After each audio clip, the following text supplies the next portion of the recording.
Hello दोस्तों, नमस्ते। आप सबको स्वागत करती हूँ प्रतिछवि मेरी संस्कृति का माध्यम से। आज विषय वस्तु शुरू करने से पहले मैं आप सबको ये बताने वाली हूँ, यदि आप पहली बार मेरे चैनल में जुड़ रहे या फिर अभी तक मेरे चैनल को सब्सक्राइब नहीं किए तो मेरे चैनल को सब्सक्राइब कर दीजिए। आपका एक एक सब्सक्राइब मेरे को 100 गुना उत्साहित करेगा, ताकि मैं आप सब के लिए नया नया सुंदर सा विषय वस्तु लेकर आ पाऊँगी। आज का जो विषय वस्तु मैं आप सब के लिए लेकर आई हूँ वो है कैसे रक्त बीज का वध हुआ था। माँ जगदम्बा दुर्गा के द्वारा चंडमुंड का वध होने के पश्चात जब ये संवाद महिषासुर के पास पहुंचा, उन्होंने अत्यंत क्रोधित होकर रक्तबीज नामक सेनाध्यक्ष को माँ दुर्गा के साथ युद्ध करने के लिए भेजे थे। रक्तबीज अपना दैत्य सैन्य के साथ माँ दुर्गा के पास पहुंचा और उनके साथ घमाघोट लड़ाई होने लगा। उसी समय माँ दुर्गे अपने आप को माँ काली के रूप में परिवर्तित करके रक्तबीज का समस्त दैत्य सैन्य को निपात कर दिए थे। माँ काली का रूप को धारण करते ही जब वो रक्तबीज के साथ युद्ध करने लगे और रक्तबीज के शरीर से एक एक बूंद रक्त गिरने लगा, उसी समय हजारों रक्तबीज का उत्पन्न हुआ। इसी को देखते ही माँ काली का अत्यंत उग्र रूप धारण करते लगे और रक्तबीज के साथ युद्ध करते लगे। जब जब युद्ध बढ़ने लगा तब तब उसका शरीर से रक्त गिरकर भूमि के ऊपर पड़ने के बाद सहस्र सहस्र रक्तबीज का उत्पन्न होने लगा। इसी को देखते ही माँ जगदम्बा स्वयं को फिर दुर्गा रूप में वहाँ पर उपस्थित हो गए और माँ कालिका को बोले, ये रक्तबीज का निधन इसी प्रकार नहीं होगा, क्योंकि ये ब्रह्मा से वर प्राप्त हो चुका। इसका एक एक बूंदा रक्त जब पृथ्वी के ऊपर गिरेगा, उसी में से सहस्र सहस्र रक्तबीज का उत्पन्न होगा।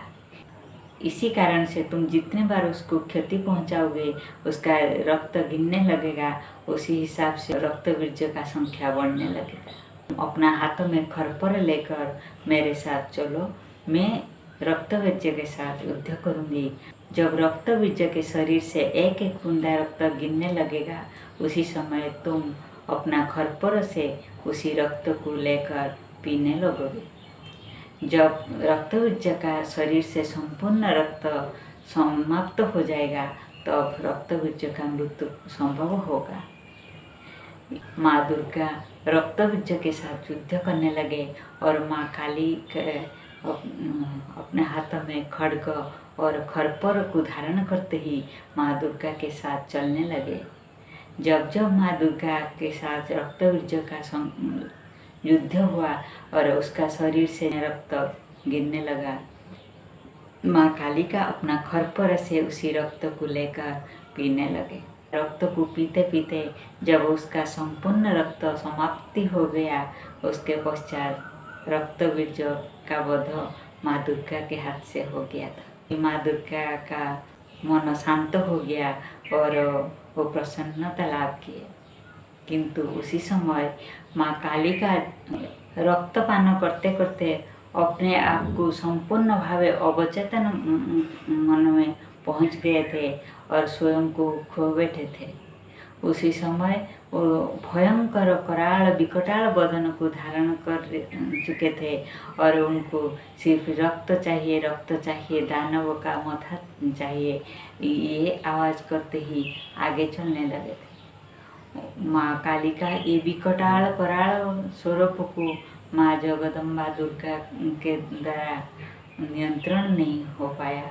उसने जाकर महाकाल सदाशिव को प्रार्थना किए थे और माँ कालिका का ये विकटाल रूप को नियंत्रण करने के लिए अनुरोध किए थे। माँ जगदम्बा के अनुरोध क्रमे प्रभु सदाशिव महाकाल के रूप में आकर जिस रास्ता में कराल बदन माँ काली के चल रहे थे, उसी रास्ता में सो गए।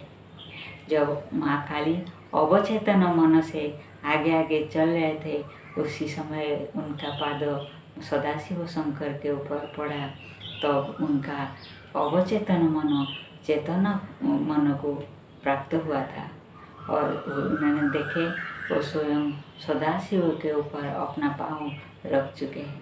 इसके पश्चात उन्होंने अपना कराल विकटाल स्वरूप को त्याग कर शांत शिष्ट स्वरूप को धारण कर दिए थे और लज्जावशतः अपना जिह्वा को बाहर करके लज्जित हो गए थे। ये विषय वस्तु आप सबको कैसे लगा, ज़रूर कमेंट बॉक्स में लिख के जनाइएगा।